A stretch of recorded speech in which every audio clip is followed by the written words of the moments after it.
How are you doing today? I hope you're feeling pretty proud. You should feel pretty good about where you are right now. We're not done. We're getting closer. But man, look what you've accomplished. Your profile's looking good. You know your unique selling proposition. You've identified your ideal client. So today we're going to look closer at the journey that your ideal client takes, especially when they go on the web, to get their questions answered, because that's going to give you all the information and the fuel, everything you need to be able to create powerful content that is going to, like a magnet, it's going to attract them. It's going to bring them in. That's what we're doing today. Buckle up. It's going to be a good one. Let's go.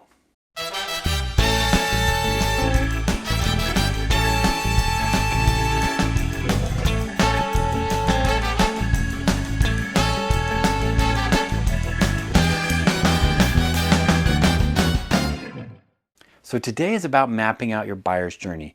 What's helpful here is for us to back up a little bit and remember this slide we talked about from a few days ago, the modern buyer's journey. So the buyer's journey is really kind of an interesting phenomenon.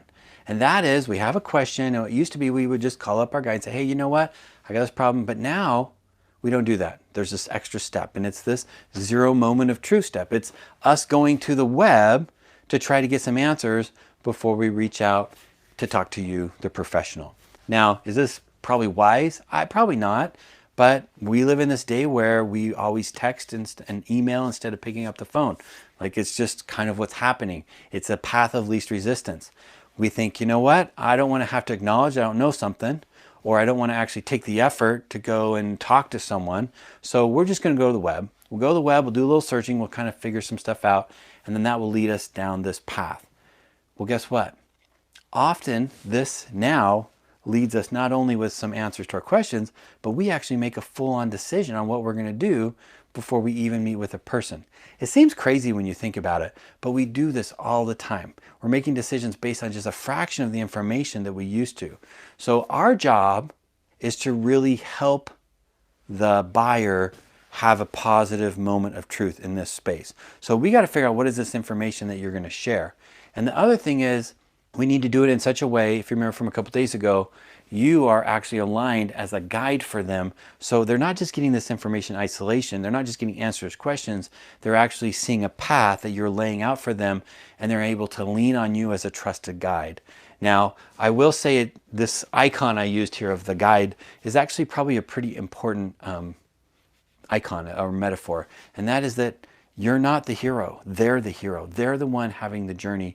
Your job is to support them in that. You're kind of the Yoda and they're the Luke Skywalker. They're the one who has to figure out what their problem is and move forward.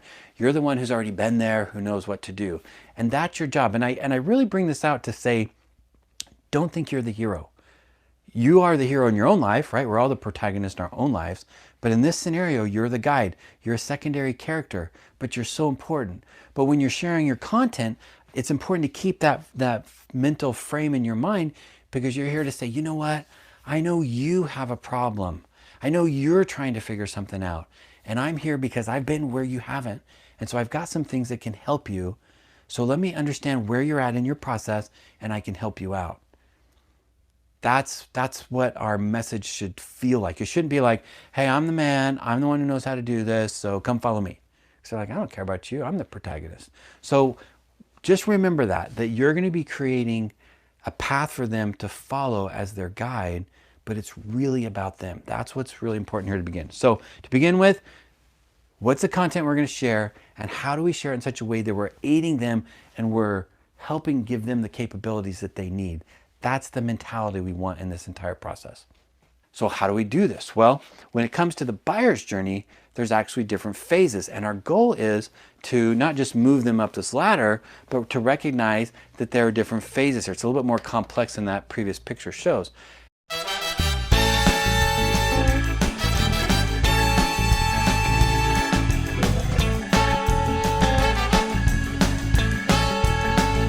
Now, when you think about the buyer's journey, here they are. They're on their quest. They're going to figure out, I don't know something and I need something, right? I realized I need cyber liability. I don't know what it is. I don't know how to get it. I need to get it. It's making me a little nervous and I want to get it. And now I got it. Like, that's the journey that they're going on.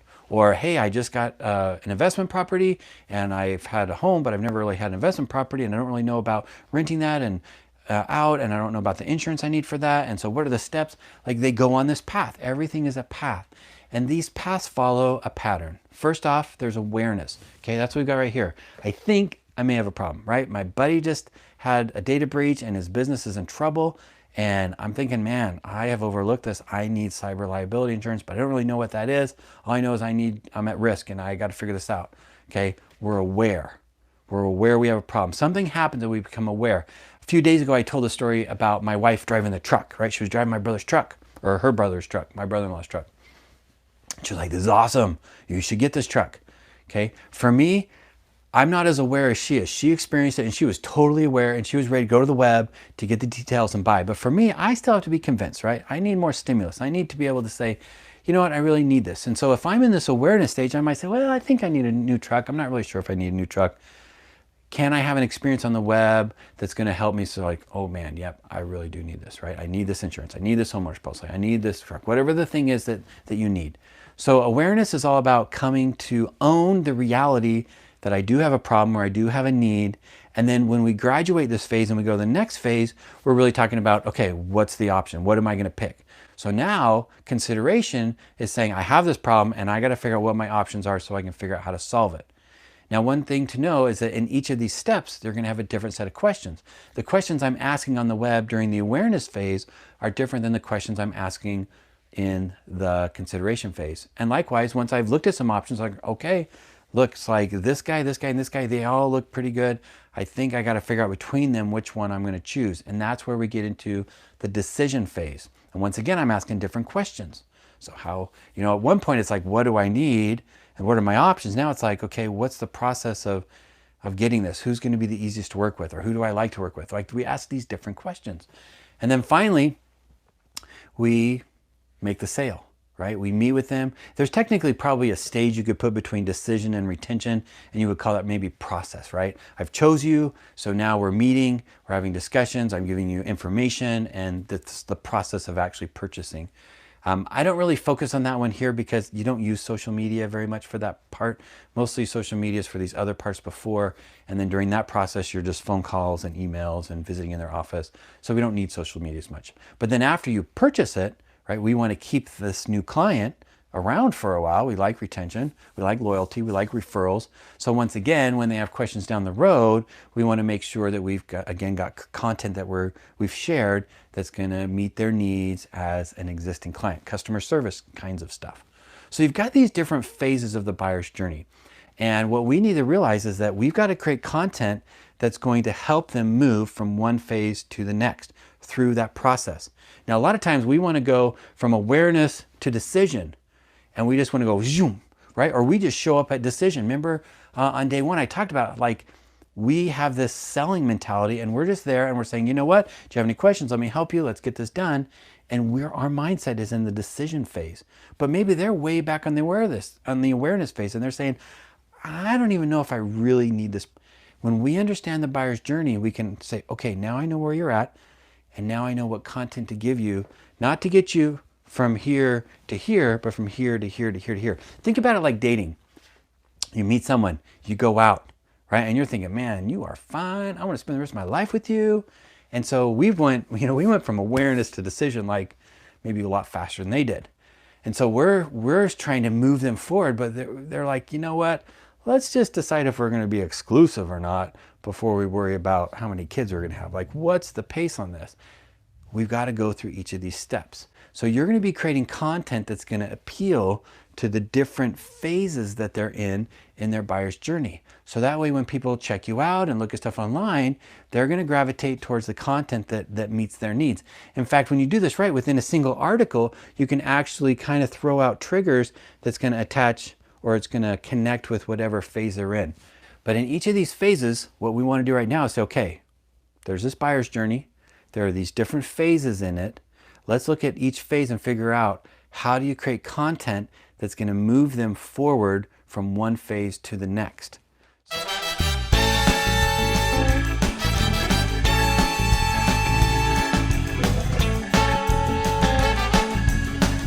In each phase of the buyer's journey, we can look at really 4 elements that are important for us to understand when it comes to creating content that's going to move them through this phase. So first off, we need to know what are the questions that they're asking on the web, or even to themselves. Like, what do I need to know?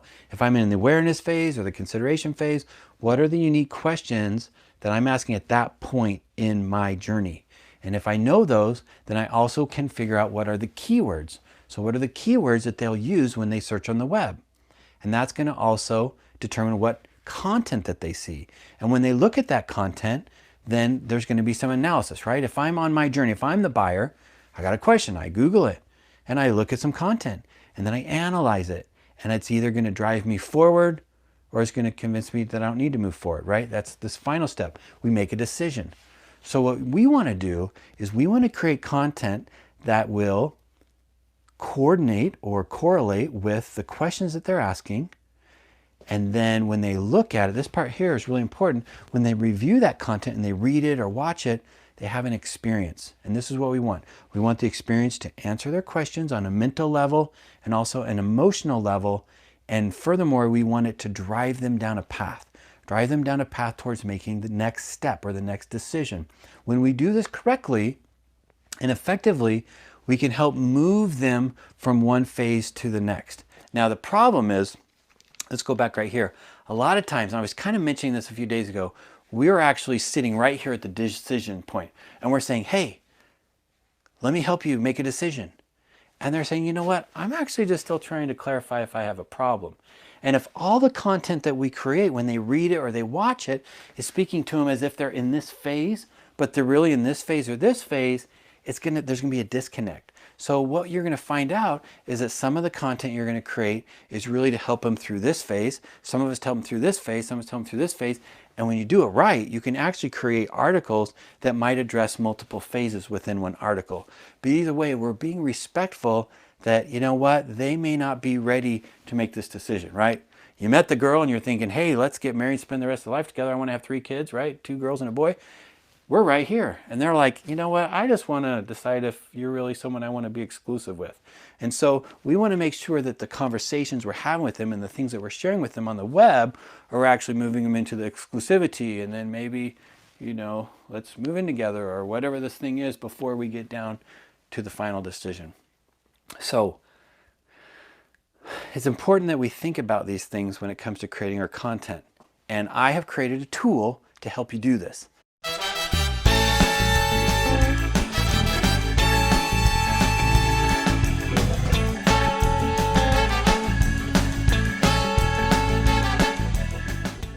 So this is what it's called. It's called the Mapping Your Buyer's Journey. It's kind of a unique Boss Social tool that when you fill this all out, it's going to map out every step. And you're going to see on paper here, you can actually write out and get really concrete the things that you need to understand and share in the content that you're creating and in the ways you optimize your profile. So let's take a look at this and I'll give you an example. And then finally, I'm actually going to share with you a template you can use for actually creating the articles that you share. So let's just take a look really quick at the whole tool, and then we'll go back and fill it out. So first off, we've got a product or service. So this will be the thing that it is that you're trying to provide, right? Cyber insurance, homeowner's policy, whatever this thing is, product service. And then we've got their name. We've got space for their relationship. Is this a new client? Is this something you're selling to an existing client? Or is this an activity just to even get them as a prospect? And then the next step we want to think about is, what is the awareness? We want to be aware of what stage they're in. Are they in the awareness stage, the consideration stage, the decision or the retention? Then we map out what's their problem or their objective. And this is as they perceive it, right? Maybe you see it a little differently than they do, but you don't really matter at this point, right? Because they're the ones that are going to the web. If I am going to the web and I'm going to ask a question based on my limited knowledge, it's not going to include the keywords or the things that you know with the deeper knowledge. It's going to be based on my knowledge. So we need to really understand, what are the questions that they ask at this stage? What did their brain need to understand? What did their heart need to understand? And then what did they actually do? We're going to map this out. Next, we look at the resources that you have. So if you're going to create content that's going to meet them on the web while they're trying to figure this stuff out, then the first question is, what are the resources? What do you have available to give them? What kind of, and this might be like information from the carriers or from your agency or industry data, things like that. And then we have your personal stories, you know, the case studies. What do I write here? Data, insights you can share to help resolve their concern. You might have some awesome stories. You know what? Whenever they ask a certain question, I always give them the story, right? This happens in your process. Whenever they're trying to figure this out and they're not sure, I give them this piece of data. We want to make sure that we've mapped this out. And then instead of waiting to meet them at the appointment, we're going to start dishing some of this stuff out sooner on the web. And then when you've done that, you can look at the keywords that come from this information here. So based on the resources you have and the stories you have, there's going to be some keywords, some keyword phrases. So we want to make sure we write those down so we know how to make sure we've optimized our content so it can be found. You could tell a wonderful story, answer all some questions, but if they never see it, when they go searching, and if they look here and you got it over here and they never see it, they're not going to be able to get that help. And then what we've done is we've created just a number of optional or typical pieces of digital content that you can create. And so this is going to line us up so that way we know exactly where they're at. Now, the way this works is you're going to take this tool and you're going to print it out multiple times. So you might say, okay, for cyber insurance, I'm going to print it out 3 times. I'm going to print it out. I'm going to fill it out for the awareness phase. And then I'm going to fill it out for the consideration phase. And then I'm going to fill it out for the decision phase. And that's going to give you, it might give you different pieces of content. And when it's done, you've got all the information you need to write 3 pieces of content that's going to help them out in each of the stages. So let's look at an example here so you can kind of see more concretely what we're talking about. So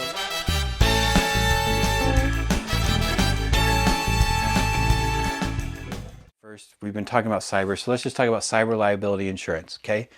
Now, here's the thing. When you do this, it's very easy for us to be subjective and be thinking about some fictitious person in the future. Like, what is the kind of person? What's their situation? And what I find is that's not the best approach. The best approach is to actually look at the real life experiences that we've had with our existing clients. So what we're going to do is we're actually going to fill this out as a kind of a historical document for someone who's already gone through this process that is our client right now. So for cyber liability insurance, we're going to look at who is one of my customers that recently got cyber insurance. And man, if I could have that experience 10 times over, I would be in heaven. So let's see if we can say they were an ideal client. So I want to get more clients like them. So what we're going to do is we're just going to mark down what had happened with them instead of, like I say, creating some fictitious future. The reason I wrote it this way was I remember reading in a book once and they were talking about if you want to get a job. I'm an attorney. I want to get a job at a law firm. And so I'm going through the interview process. And the place I've been working at, you know, they're working me the bone. And I don't mind working, but I want to have some work-life balance. So in this interview, you ask the person, you say, you know what? I'm really excited about this firm. You guys seem awesome. But let me ask you, what's your work-life balance look like here? What are they going to say? Oh, yeah, it's great. You know, we really respect that you have a family. We respect you need some personal time. And so it's something that we really prioritize. Okay, and you think, okay, good, that's great. And then you get the job and you find out they work you to the bone and you're like, wait a minute, what happened? And I remember in this book, it was talking about, wherever I read it, can't remember what it was, it basically said, if you asked the question a little differently and you were to say, hey, you've been working in this office for a while, I'm just curious, how many times a week do you actually have dinner with your family? Very specific. And it's looking on historical data from the back, from the history, from what's really happened in real life, not this subjective thing that's going on in our brain. And the person says, oh, you know what? On Sunday, I'm able to have, dinner with my family. The rest of the time I'm working. And you're like, Saturday too? Oh, yeah, you're on Saturday a lot. Okay, now you get the answer to the question that you're really asking. And that's kind of why we're doing it this way. Instead of looking at some futuristic or objective, almost fictitious ideal client, I just want to track down what your existing clients have done and use that as our model. So what we're going to do here is we're going to say John and his business partners recently got cyber insurance for their business. Okay. And the situation was they were an existing client, but this was something that they added.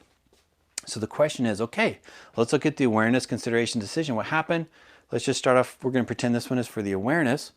And now we're going to do a little bit of historical looking, right? And you might even have to call them up. Say, you know what, can I buy you lunch? I've been trying to understand a little bit about the process that we went through so I can help my other clients better. Would you mind? I'll buy you lunch and ask you some questions. Or you can just figure this out from your memory. So the question is, when they met with you, what was, I say what is, but what was the buyer's problem or objective as they perceived it, okay?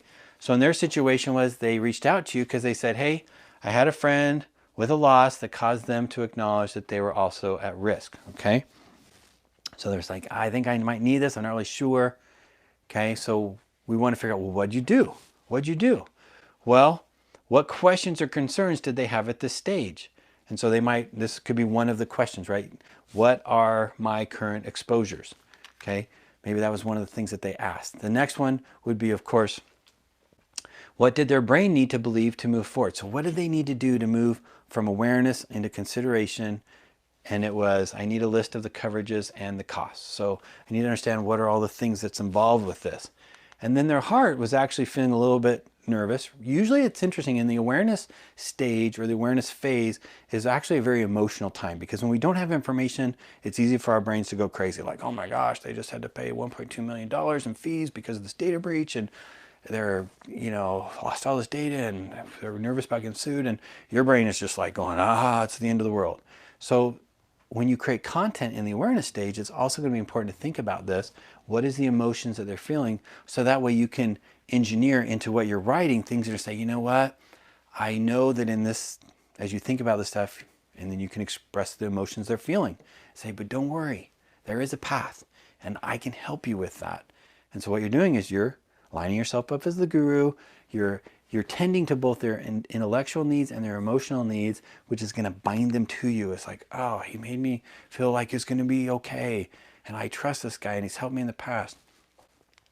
And then what did they do to resolve their concerns? So this is where you may not know all this information because you only know at the point they actually reached out to you, but it's something that might be good for you to figure out. What did you do that led you from where you were to me? Well, after I Googled some things, I saw this article you wrote, or my buddy told me I should talk to you. So you're going to figure out what steps they took so that way you can now do what is the next step, which is you want to say, okay, if I'm going to create some content, if I'm going to assume based on these questions you asked and based on this knowledge you need and these emotions you're feeling, you're now going to the web, whether you're looking at articles or social media content, I can know what kind of content I should create that's going to have a direct correlation with that stuff. And so list your resources you have to help resolve their concerns. So let's see, maybe the carriers have some content, maybe your agency website has some content. So okay, I'm going to make a note of this. So if I'm going to create content, maybe I'm going to refer to these things. Are there any stories, data, or insights you can share to help resolve their concern? Maybe you've got some data sheets available.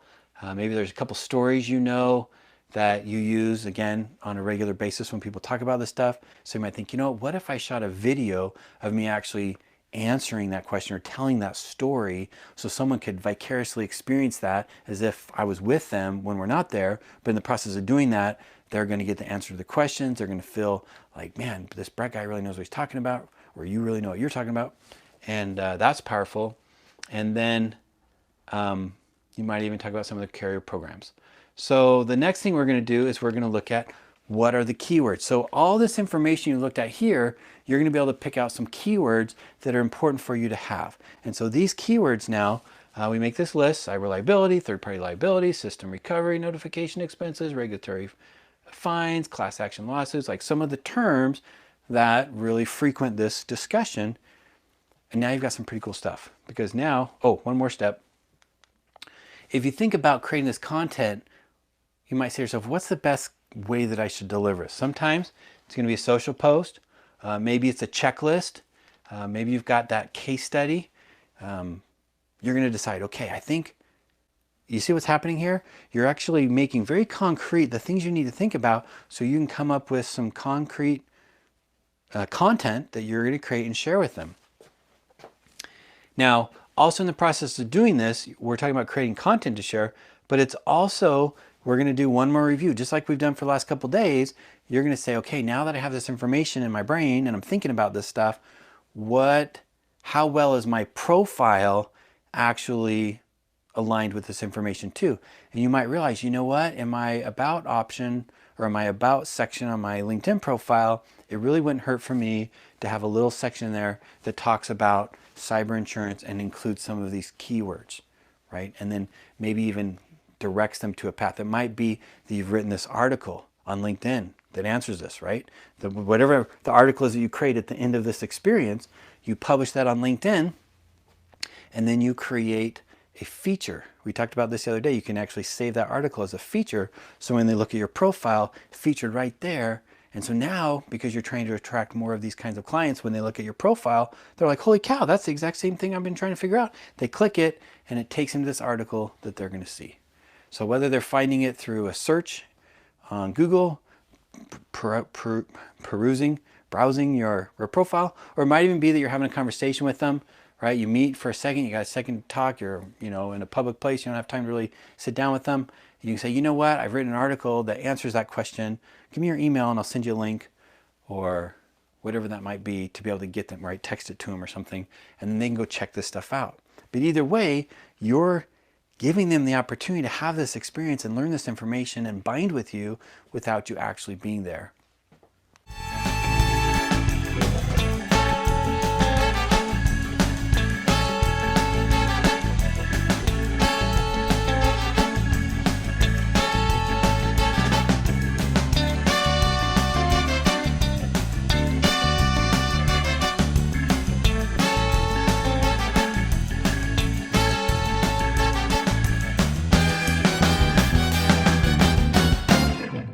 Like always, please, if you're struggling, if you have questions, if you're excited, go into the Boss Social community and share it there. And for today's lesson, it's Buyer's Journey.